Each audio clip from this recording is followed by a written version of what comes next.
Whether you're a skeptic or a believer, join me, Rob McConnell, as together we'll investigate the world of the paranormal and the science of parapsychology here on the X-Zone Radio TV show on XZBN and the X-Zone TV channel on Simul TV. Since 1990, the X-Zone Radio TV show has been the place where people dare to believe and dare to be heard. Together, we'll investigate UFOs, aliens, ghosts, Bigfoot, psychic phenomena, lake monsters, conspiracy theories, government cover-ups, the truth embargo, alien abductions, ESP, haunted locations from around the world, and so much more. With over 28 years of broadcasting and more than 4,500 individual guests, the X-Zone is truly a place where fact is fiction and fiction is reality, as evidenced by the credibility, integrity, and professionalism of the guests that we bring to our international audience. If you have seen a UFO, had a close encounter, seen a ghost, Bigfoot, lake monster, or a story that you would like to share or have investigated, contact me, Rob McConnell, by sending me your email to xzone@xzoneradiotv.com, or you can call toll-free 1-800-610-7035, extension 143, and on Skype, X-Zone Radio TV. For more information on the X-Zone Radio TV show with yours truly, Rob McConnell, visit www.xzoneradiotv.com or www.xzonetvchannel.com or simultv.com and xzbn.net. Until next we meet here in the X-Zone from our broadcast center and studios in Hamilton, Ontario, Canada, always remember, X-Zone Nation, keep your eyes to the sky and your heart in the light.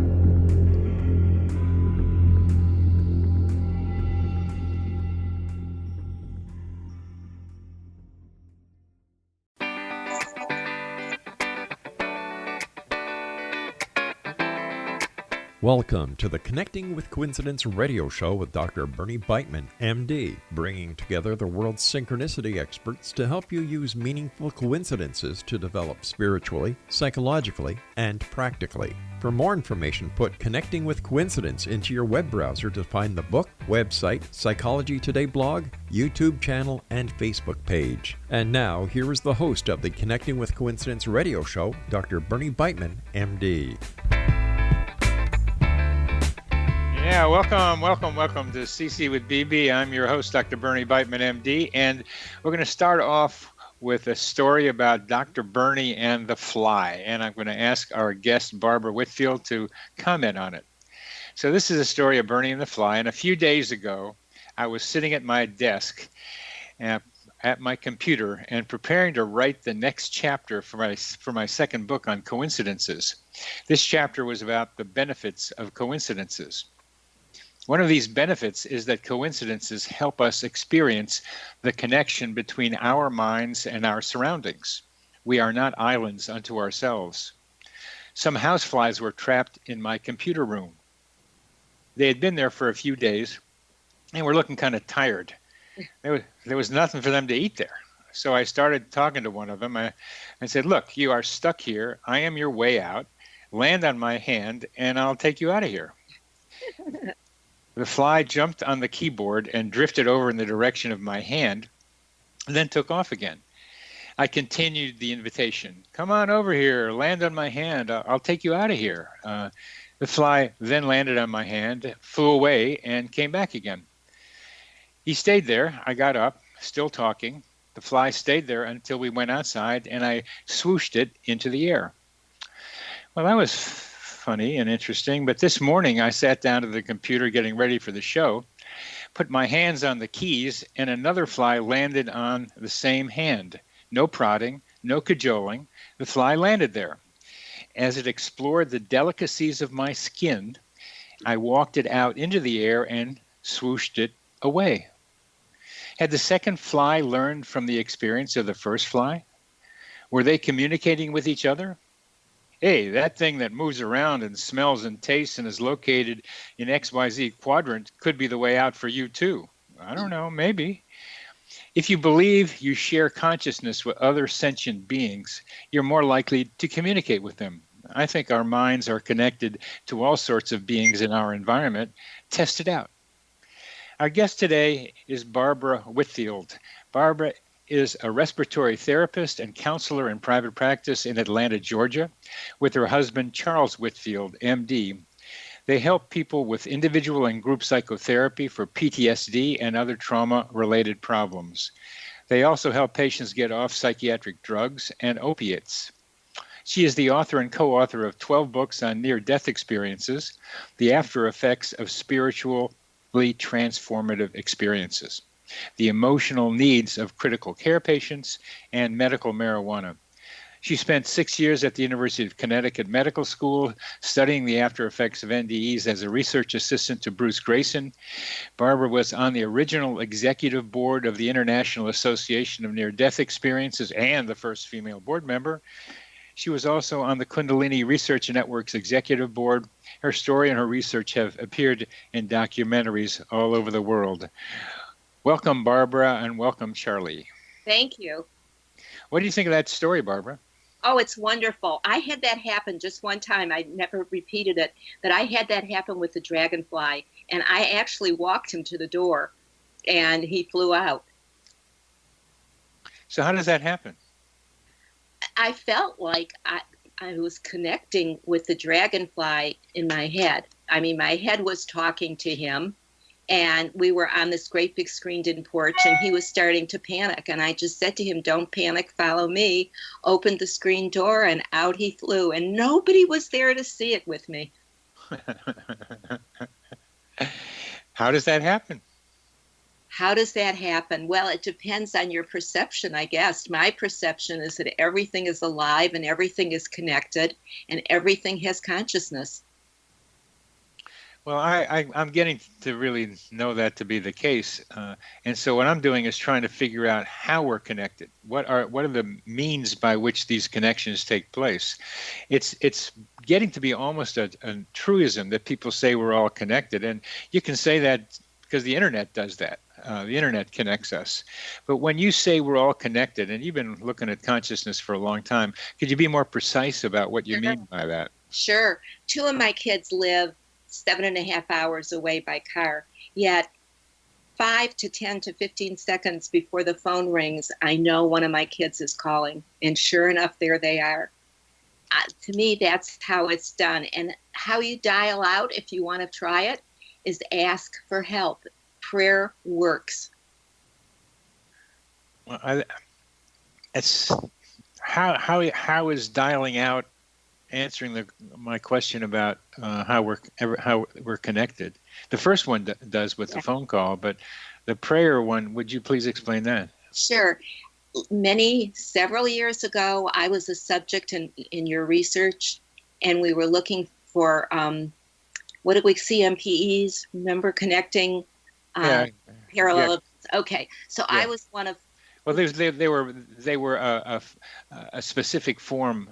You were talking about CMPEs, concurrent, meaningful parallel events is what you're saying there. But I think the research I was doing was more generally about coincidences. Okay, well, as a subject though, I prayed before we started.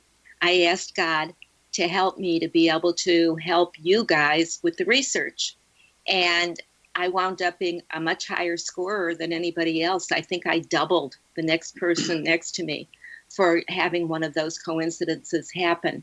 And to me, that's the plug-in, is just asking for help. And the thing is, even if you don't believe it, it's the intention. When we intend something, somebody else is going to start listening. And that's when I talk about connecting, like you're calling somebody on the phone. The problem here is that people want to have material things they keep asking for, and they don't get them. That's not what I'm talking about. I'm talking about heart-to-heart kind of stuff, not materialism, but what we're really here for. And what we're really here for is to grow and help other people grow. And I believe that. I think this is Earth University, and we're all students in Earth University trying to figure out stuff and to grow. Right. But yeah, what's your sense of the purpose of this growing? Oh, it's what it's really all about. Since I had a near-death experience in 1975, I can see that everything is about relationship. my relationship with myself, my relationship with others, and if I so choose, my relationship with God. That's what we're here for. That's not clear to me, Barbara. Relationship is again a term that is like Okay. has a lot of meanings to it. So I'm just trying to see what you mean by that. In my near-death experience, I had a life review, and only about 20% of people who have a near-death experience have a life review. Mine was aimed to me right at my heart. I re-examined my life of 32 years, and I wasn't doing it alone. This incredible energy wrapped itself around me and moved into me. I like to call that God, but it took me several years to use that word. I had been an atheist before my NDE. Anyway, in my life review with God, I could see through God's eyes. I could feel everything through God's heart. God wasn't judging me. What was happening was whenever I did something that hurt another person, I could feel what they were feeling. I could see what they were seeing. So I had this incredible experience of how we affect other people. And I came back from that knowing, I came from a severely dysfunctional family. I came back knowing that I was going to change, that I was going to do something to be able to really hear what my relatives were telling me. And I was going to change the way I saw the world, which was very materialistic. I went back to school, I became a respiratory therapist, and I started writing about the needs of critical care patients. I know you've written a bunch of things about a lot of things and several different areas as I enumerated, but I think it's that your description of what happened during your NDE, where you could experience your impact on other people. I think that's a wonderful, wonderful message to be getting across to everyone, that is possible, that we Right. can. It's not only one of my favorite lines is, "What do you think I think of you?" which is trying to get to know the mind of the other person, thinking back about me. But even more sophisticated and more important is, what do you feel I feel with you? Mm-hmm. And that's what you are being able to do. I think that is so crucial. And we have about a minute left in this segment, but how are you evolving? How have you evolved that wonderful principle? Well, it's helped me to finally feel peace.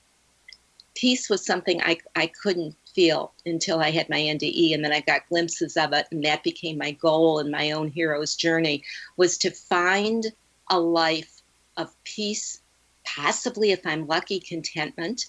And what shocked me now at the age of 76 is you can throw in some joy too.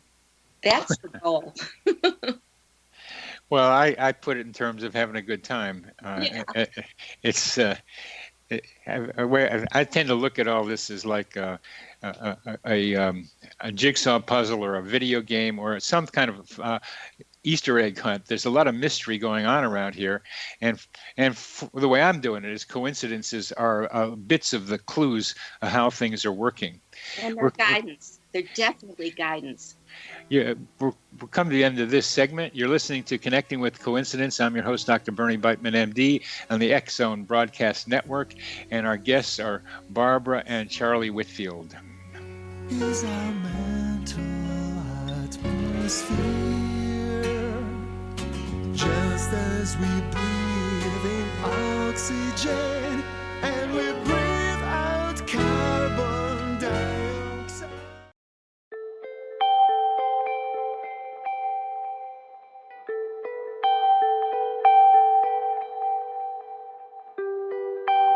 It's hard to listen to the news without realizing we're living in volatile, unprecedented times. Yet never has there been such an opportunity to transform the human condition. As old structures fail, where can we find the guidance to co-create a better way? Find Your Path Home is an ever-evolving, leading-edge information, education, and healing resource center designed to support and guide you on your path to unity and enlightenment. Based on sound principles employed by shaman worldwide, we provide techniques that can support you through the current transitions, offering online shamanic classes, international long-distance shamanic healing sessions, complimentary Mission Evolution radio episodes and Stairway to Heaven TV vignettes, seminars, retreats, and much more. All of this can be found on findyourpathhome.com. So I was watching the X Zone TV channel last night when I was abducted by aliens, and they kept repeating to me over and over again, simultv.com, simultv.com. What's simultv.com? That's what I asked them. They had it written on the side of their UFO. How do you spell that? UFO. No, I mean simultv.com. simultv.com. simultv.com. Right. simultv.com. Interesting that you were abducted by aliens in a simultv.com UFO last night. Oh, yeah? Yeah. Now that you mention it, I remember now last night I was awakened from a deep sleep. My great-grandmother was standing there. She said she'd come from the hereafter to tell me about simultv.com. She even spelled it out for me. simultv.com, sonny boy. simultv.com. simultv.com, sonny boy. Wow. Yeah. Guys, you'll never guess what my psychic guru just told me. simultv.com. Exactly. Are you guys psychic too? Of course. We all know about simultv.com. simultv.com.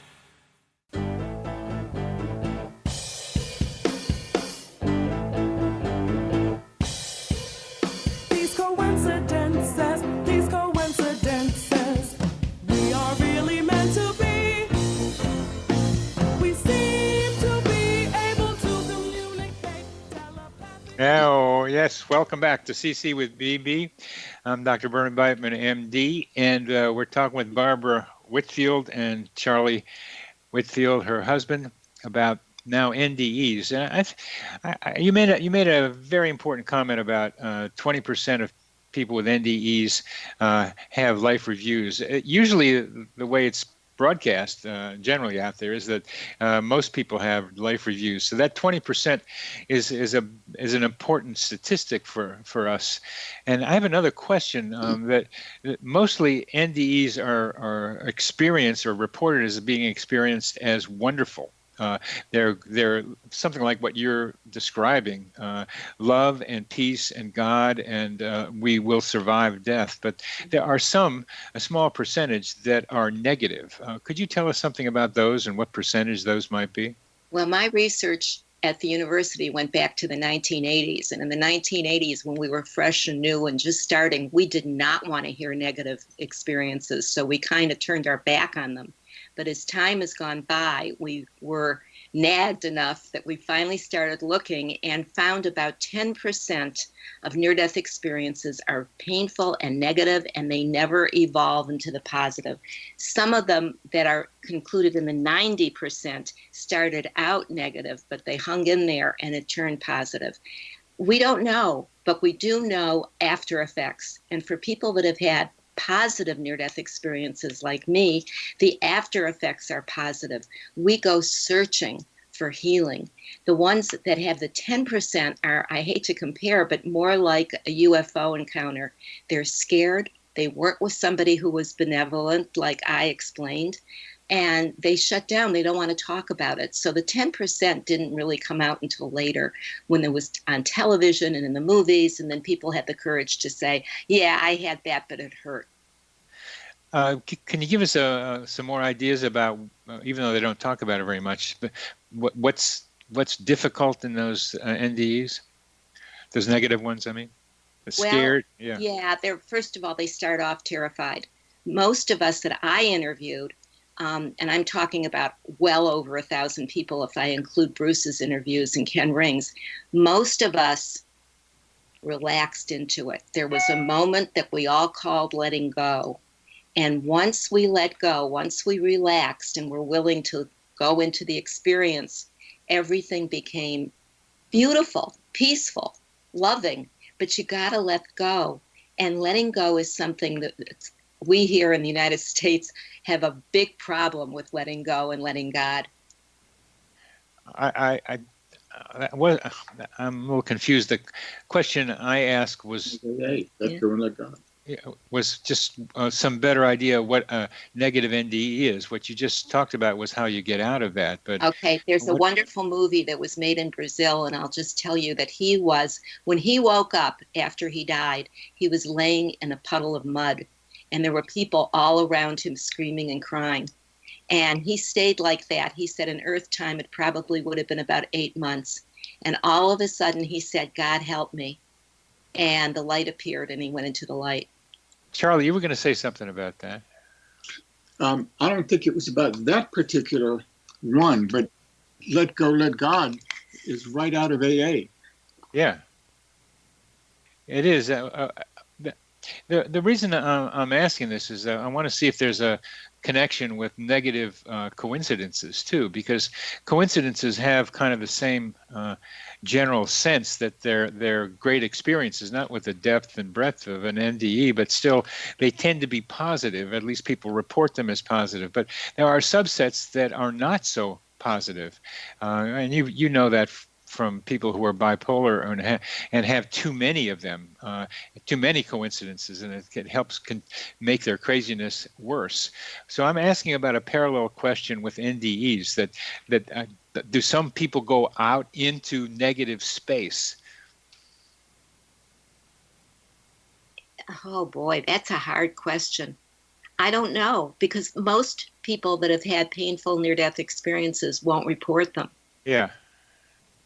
Yeah, I'm just, even the ones that you do hear about, the mud guy in Brazil, yeah. I understand that. But it's a question that's come up in very many different ways, that with all the positives of NDEs and all the positives of coincidences, there's still an underlying theme in coincidences of some potential negative, maybe evil or malevolent entities surrounding us. It's not all love and peace. Well, either is life.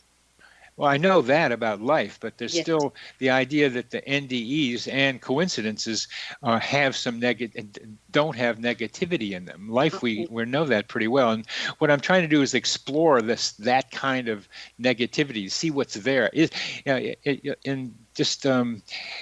People who have gone into like outer space, like psychonauts, with various drugs and other ways, run into negative entities sometimes. And I'm just asking about that through NDEs. I can only talk personally from my own experiences. Everything to me is a learning experience. And if something appears negative, it's the way I interpret it if it's negative. I just say to myself, what is this trying to tell me? What can I learn from that? And if I don't insist on the answer immediately, if I just sit back patiently and wait, positive energy will come along and explain it to me. Yeah. How can I reframe this that would help my life go better? So this word of reframe to the positive, like the optimism, is a great plus in a situation like this. Most people aren't taught to do this because they're stuck in their ego and they keep beating themselves up and worrying. I agree with that.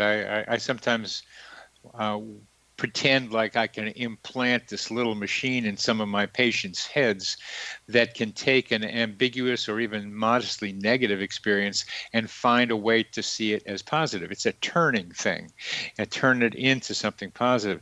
That really wasn't what I was trying to get to, but maybe we can't because all the research you've done and with other people, with gathered stories from people, what I think you're telling me is that you don't really have stories of people getting out into some negative space where there might be some malevolent entities trying to get into their heads, which I hear in different places, but not through NDEs, is what you're being able to tell me from your research experience. Well, the first name that pops into my mind is Howard Storm. Have you interviewed him? Mm-mm. You should interview Howard Storm.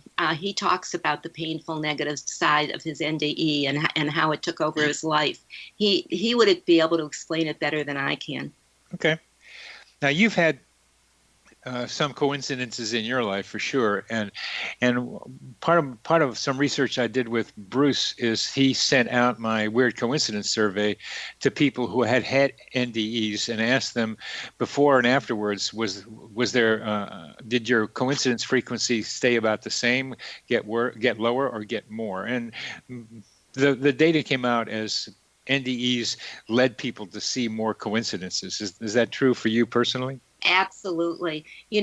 I could tell you the story of my first book, which was published by Simon & Schuster.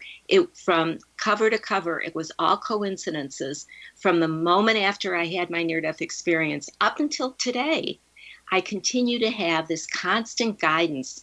And all I can say to that guidance is thank you. And sometimes I follow it and sometimes I choose not to. Yeah, well, that's so important to know about coincidences from my perspective, but guidance of any kind. I mean, it's people giving you advice like in the flesh, as well as getting it through some other ways. But how does this guidance come to you? Because I think that's an important thing for our listeners to be able to get to is how do they recognize guidance and how do they decide when guidance from a coincidence, for example, is like a good thing or a neutral thing or something to avoid? Well, I'll go back to my first book with Simon & Schuster. I had been working for probably 3 years in the research, and suddenly the research was stopped because of a lack of funds. So I was, as they say at the universities, pink slipped. I was told that my job was over until they got more funding, which they did. But anyway, so here, all of a sudden, I'm out of a job, but I'm still there. And one of the secretaries in the secretarial pool said to me, you have a wonderful story. My boyfriend is the editor of Women's News, Women's whatever. It's in the supermarkets at the cash registers. It was a magazine about women. So I had a story published in there, and she just happened to have the boyfriend who was the editor who said to her, tell Barbara that my literary agent would love to handle her story. Within a month, I was writing a book with Simon & Schuster. When the book was through, I was rehired at the university. Come on.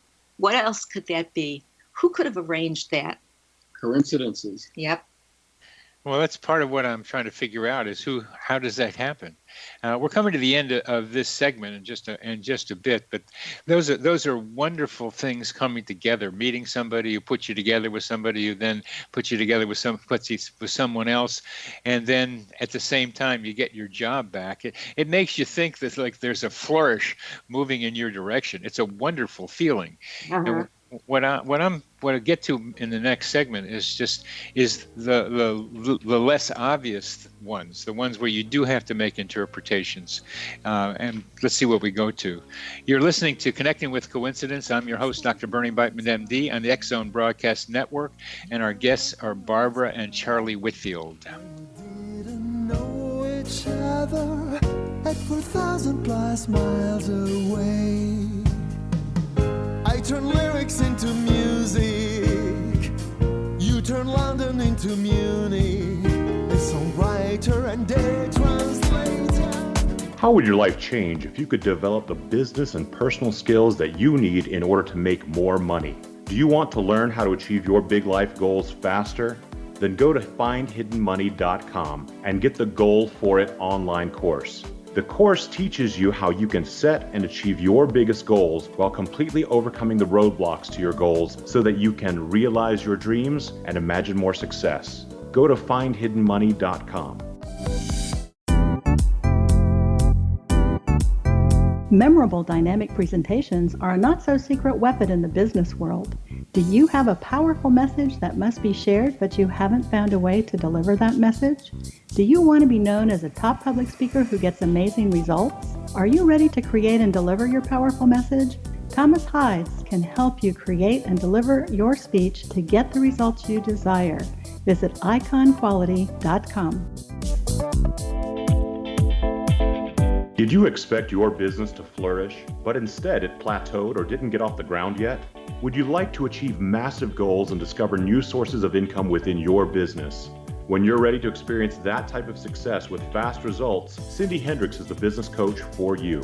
Her work with entrepreneurs and business owners has been life-changing. To get you and your business where you want to be, go to imaginemoresuccess.com. Has the fear of public speaking stalled your business or personal life? What would you give to develop and maintain supreme confidence? Have an invaluable private program to always perform at your best. Imagine how you would feel. You can have all that and so much more today with Thomas Hyde's life-changing course called Number One Fear Unleashed. Visit numberonefear.com and be liberated from your fear of public speaking. Her grandfather thought she could find it out by writing her address on the label with the message, please return to Laura Baxter. Yeah. Please return to Laura Buxton. This is CC with BB. I'm Dr. Bernie Beitman, MD. We're talking to Barbara and Charlie Whitfield. And using coincidences optimally is not something that just happens. You have to pay attention to them. You have to test them out. And sometimes they may be misleading. They could be misleading for you, and sometimes they should be ignored. And I wonder, Barbara, what kind of principles do you use? And maybe you can give some examples of how you respond to coincidences. Well, first of all, I'm thrilled when they happen. Okay, yeah, good. Yes, Yeah. That one. That's an important one. Oh yeah, cold chills through It's the body. fun. Yes. And I think what I want to get straight with the listener is our perception of God. If we think he's an old man, excuse me, man with a long white beard, he's going to judge us. That's not what I'm talking about. I'm talking about this intelligent energy that pervades the entire universe. We call it consciousness. That consciousness is on our side. If it's not on our side, we're going to know it within a few seconds if we listen to our heart. So an example would be, I was going to be on Larry King the second time for my first book, Full Circle. The Friday night before I went there to do Larry King, I was lighting my Sabbath candles. I'm Jewish. And usually my boys are there with me as we light the candles, but they were both working that evening. So I lit the candles by myself, said the prayer, looked through the candles and said, oh my, this is a direct line to God. I had been single for almost 10 years. And I said, God, I'm ready. Please send me someone smart. Send me someone kind. And I don't know where this came from, but it just popped out. I said, send me someone I deserve, which is a pretty scary thing to say because I have no idea how much I've got left to work on. Anyway, Monday night I was on Larry King. Monday night, during the weekend, Charlie was out in California and he was praying there for a relationship. So we both prayed that weekend. Monday night I'm on Larry. Wednesday night, Charlie calls me because he figured out that he was going to be up in Connecticut the next weekend for a conference. And I had seen it. I had seen her on Larry. Yeah, I'm glad. I thought so, but it's important for that to be said. You saw her, and what was your reaction when you saw her, Charlie? I said, oh, that's like 4 or 5 years ago. I had seen her, was attracted to her more for what she was saying at this NDE and consciousness conference that I was at, and less for her looks, although her looks were just fine, but her presentation and what she was saying about consciousness, etc., it was the most attractive. So I said to myself, well, this might be an opportunity for me to meet her in person. Again, because we had met that first time 4 or so years ago, and now here was an opportunity. She was coming up for the weekend after we both prayed. And he was coming up for an ACOA international conference. That's adult children of alcoholics. So when Charlie called me and asked me out for dinner that night to come and hear him speak and go out for dinner after, I thought, oh my, does it work this fast? And I told him I couldn't on Friday night because I had a patient that I was seeing every night that week that was getting chemo. I used to do a lot of hands-on healing work with the energy. Friday morning, my patient called me to tell me that her chemo had been canceled. So I knew I could go hear Charlie talk, but I couldn't get a hold of him. So I just walked in, and there were 800 people there.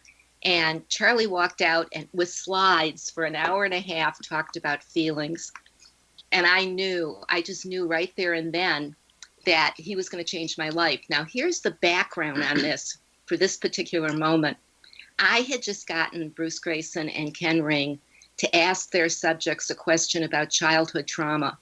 These are their near-death experience. Yes. Yeah, okay. And we also had a subject pool of people who came close to death and didn't have a near-death experience. And then we had controls. So there were over 500 people answering this about childhood trauma. I think the stats we came up with were somewhere around 58% of people who have near-death experiences were traumatized repeatedly as children. Well, I really wanted to get into that because I'm one of them. And Bruce and Ken just weren't interested. Well, when Charlie called and invited me for dinner that night, I thought, before I have dinner with this man, I better read his book, Healing the Child Within, which he had sent to me and I had never read. And it turns out also for the audience that the child within is not some mystical part of us. It's our real self. It's our true self, as opposed to the ego, which is our pretend self. And within a year, Charlie and I were living together, and I was writing a book that started with all of our research into NDEs, and then I incorporated Charlie's into how to heal from childhood trauma. So look at that coincidence. That's a biggie.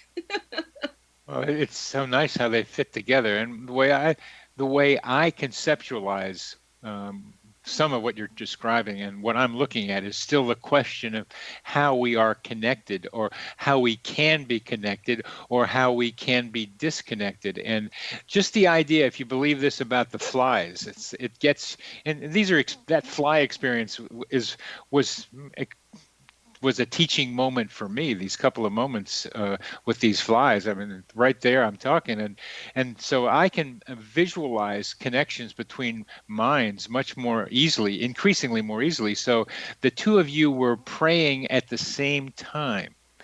And I could see I could see beams of energy, information, traveling between wherever you are, and coming together, creating a connection, which then helped you find each other at the conference, and you knew that it was it between the two of you. Just so you know, it took Charlie 5 years to ask me out after that conference. What took you so long, Charlie? Well, I wasn't ready. I'm glad that he didn't. I had to write my first book and have my own identity because Charlie has so many bestsellers. You know, I had to become me first before I could be in a relationship with him, and that worked out beautifully. There was other thing I was going to tell you about our praying. The year that we were dating back and forth, 350 miles away from each other, we were involved in 3 automobile accidents individually, not together. And I think it's because we were so darn scared. You know, being in your late 40s, early 50s is not easy dating. But anyway, Charlie had one accident where I didn't know it was happening. I was pulling up a long, dark driveway at my girlfriend's house, and my headlights died. And I had to stay at her house all night. Sometime late that night, Charlie called to tell me he was in an accident and that his first thing that happened were his headlights went out. Yeah. The dealership never found anything wrong with my lights, but I was in the dark when he was in the dark. That's automobile simulpathity. I haven't heard that one before. Experiencing the pain of a loved one at a distance is what I mean by simulpathity. But here, the cars, your car mimicked his, and that just does the technology. Somehow, when we put these objects together, they may have a bit of consciousness that we can recognize. I know I used to I still have my car that I bought in 1967. It's a Volvo 122S, and it was my buddy for a long time. I'd have dreams in which I couldn't find it. It was my transitional object, to use an old psychoanalytic term, that I was losing. That's a good story. But the 5 years between the first contact, but you were still contacting with each other. Is that right, during that 5 years? He would call me at the university 2 or 3 times a year and ask me a research question. And when I finally got to know Charlie and I was at his house, I found all my letters. He had saved all the letters that I sent to him to answer research questions.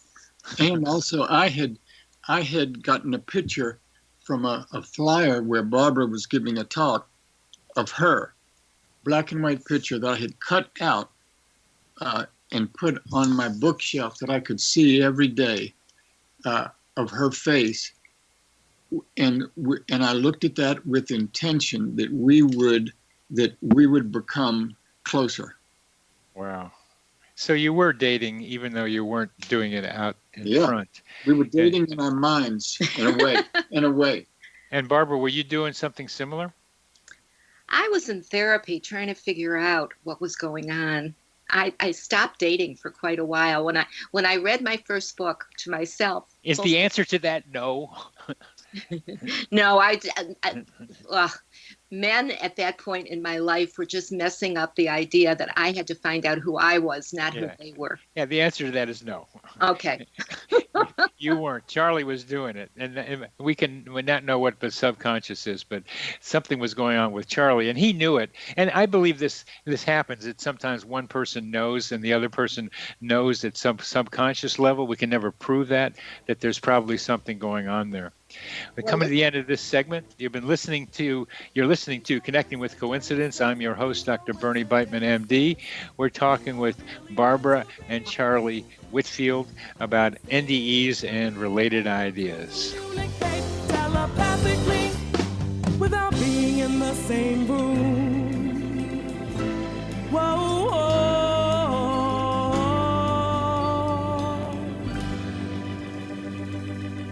I loved him.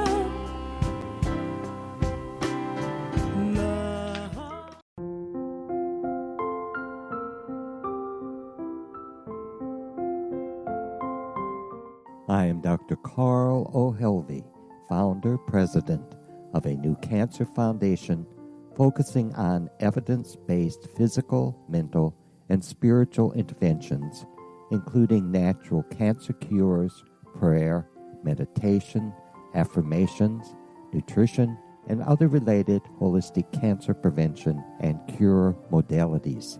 These are used in cancer education, research, and financing care. I ask for your help to continue this important work by donating at www.holisticcancerfoundation.com.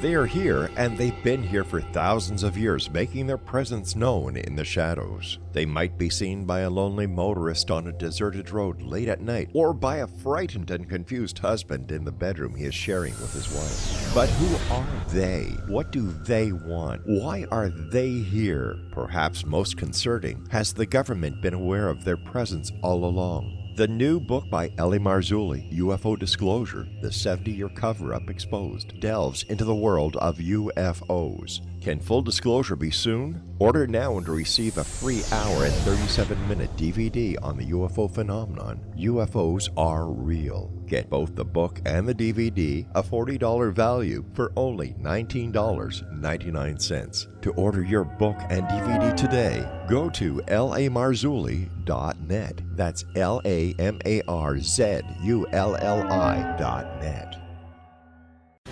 Christopher Fulton is a survivor of the national security state.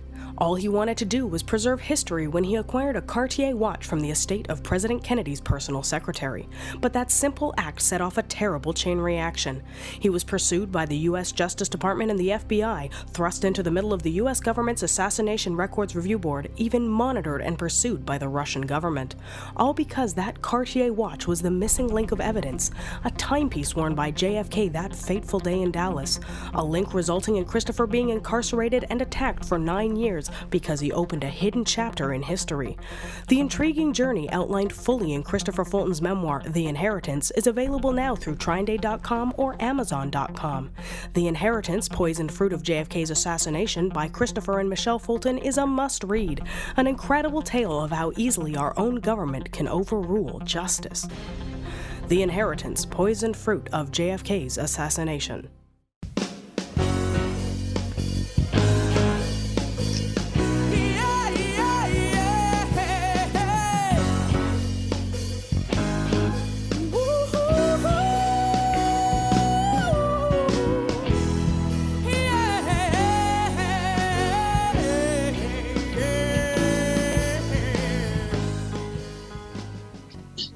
Yeah. Welcome back. Welcome back to CC with BB.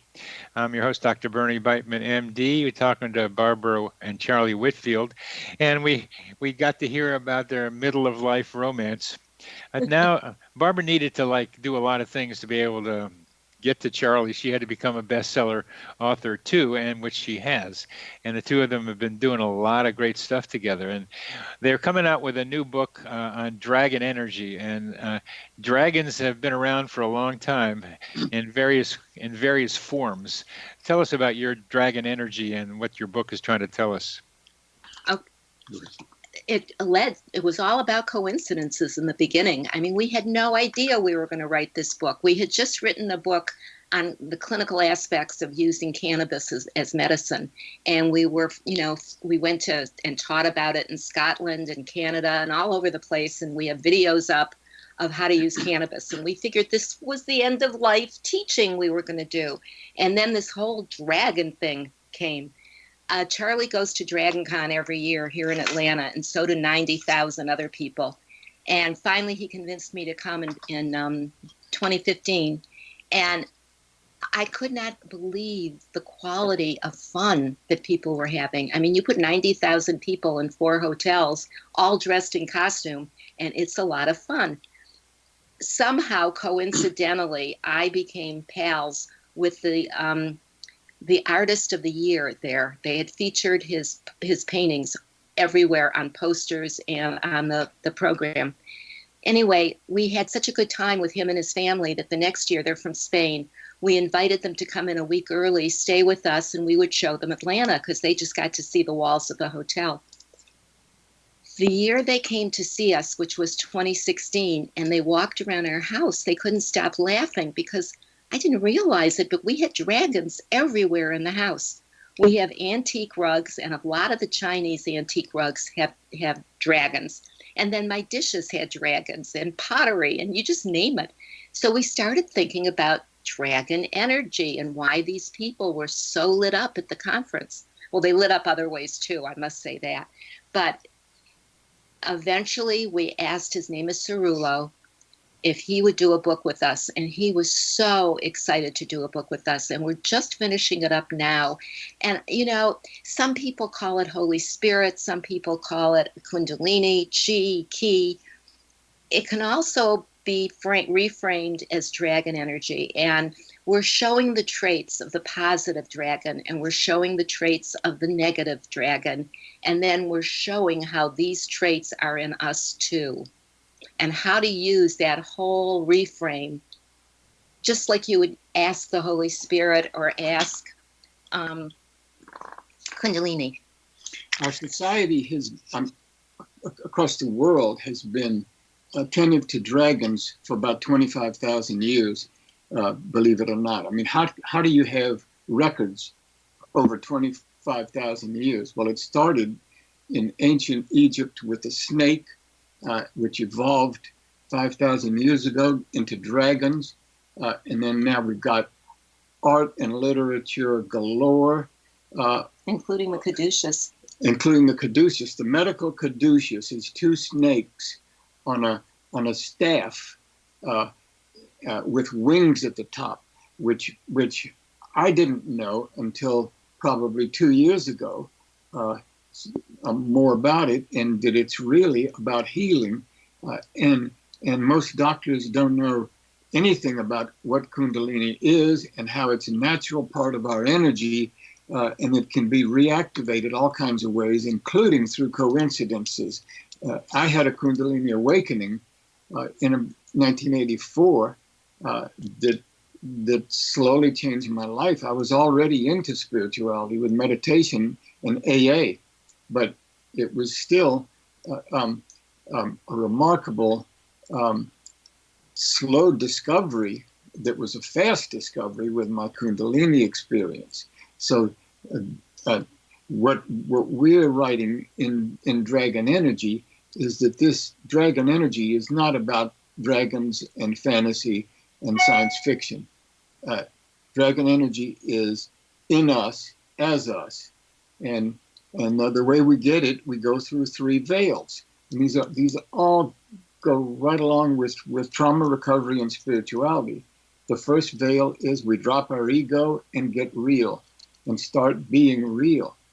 And the second veil that we go through is we name everything correctly. We stop pretending with everybody else with political correctness and groupthink and all that stuff. And then the third veil that we go under and through into dragon energy is connected all to God. And let me just add to that, because we finally used the word Kundalini, that my research with Bruce was about that.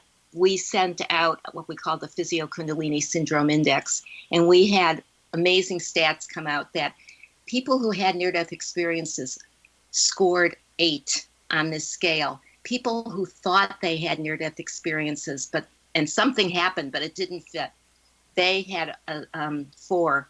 The controls had 4. The psych unit, 4. But anybody who had a near-death experience had about 8 of these signs and symptoms. There was even one subgroup that didn't think they had an NDE, but when we gave them the Grayson NDE scale, they did.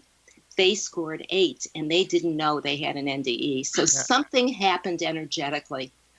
And what are the details that people were scored positively on that defined this dragon Kundalini energy? The search. We join the hero's journey. You know, a lot of us talk about Joseph Campbell.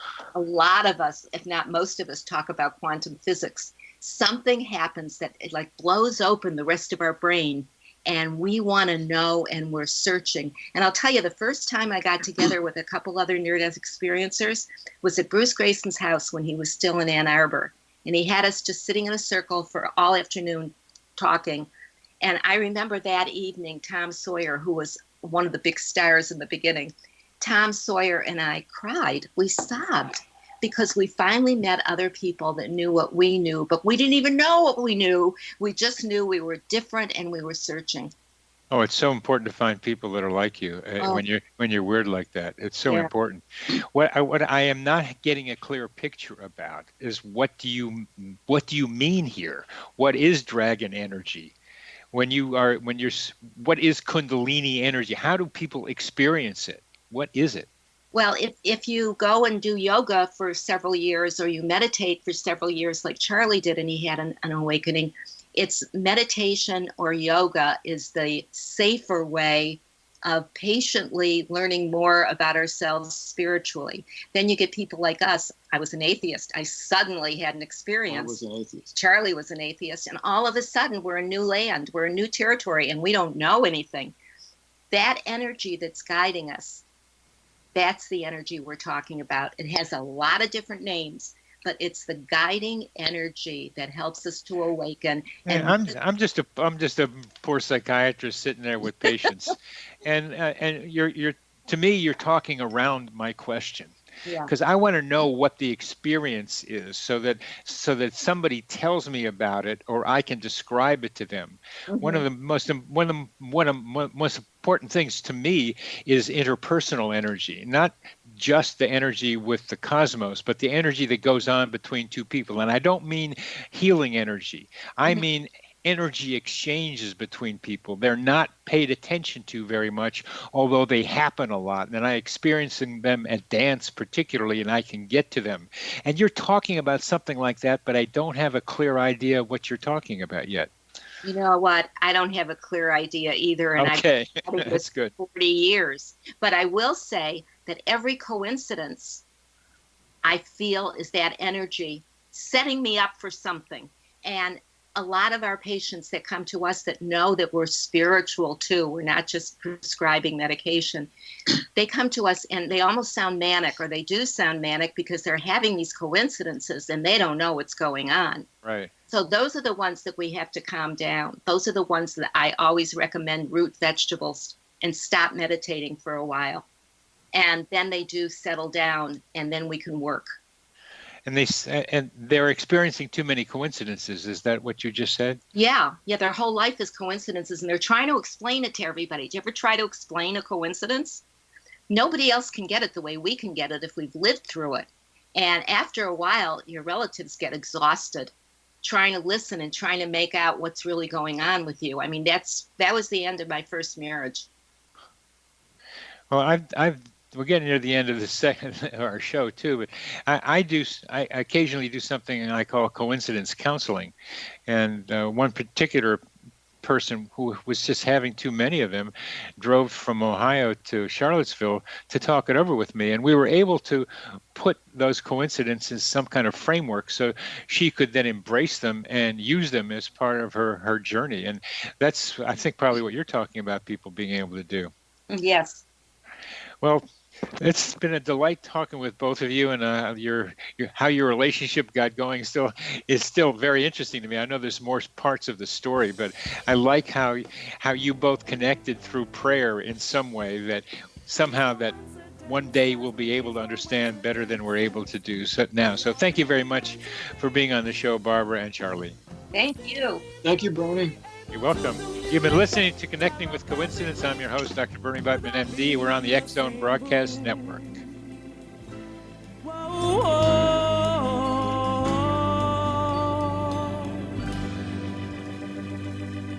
I loved him,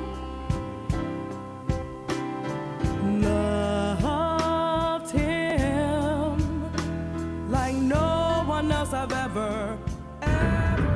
If you are looking for a safe, zero-calorie, natural option to the harmful artificial sweeteners on the market today, Just Like Sugar is what you're looking for. Just Like Sugar is a wonderful natural alternative for those health-conscious people who choose a calorie-restricted diet with a great, pure, sweet flavor that tastes just like sugar. Just Like Sugar is a great natural option for people suffering from diabetes and may be useful in restricted diet programs where standard sugars are not allowed and does not cause a laxative effect of some other sweeteners.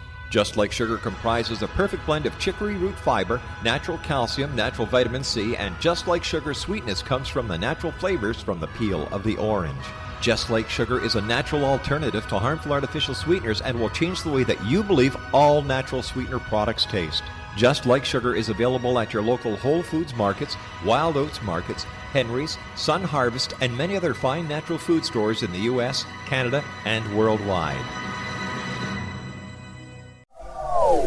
They are here, and they've been here for thousands of years, making their presence known in the shadows. They might be seen by a lonely motorist on a deserted road late at night, or by a frightened and confused husband in the bedroom he is sharing with his wife. But who are they? What do they want? Why are they here? Perhaps most concerning, has the government been aware of their presence all along? The new book by Ellie Marzulli, UFO Disclosure, the 70-year cover-up exposed, delves into the world of UFOs. Can full disclosure be soon? Order now and receive a free hour and 37-minute DVD on the UFO phenomenon. UFOs are real. Get both the book and the DVD, a $40 value, for only $19.99. To order your book and DVD today, go to lamarzulli.net. That's LAMARZULLI.net. You have heard of the X Zone? Now watch it on Simul TV, plus 500 video games, live TV channels, free video on demand, worldwide, and more. Does this sound like tomorrow's television? Well, it is, but you can have it today, right now. It is Simul TV. Simul TV offers what the others only wish they could provide. 15 exclusive channels like X Zone, sci-fi, and horror. We are worldwide. No other provider offers that. 500 built-in video games. No need to have an extra expensive system. We have them included. Free video on demand. Live streaming events from around the world. Interactive online network, and much more. Tomorrow's TV today. Simul TV. Sound too good to be true? Well, it's not. You can have Simul TV today. Sign up at simultv.com. Do it today.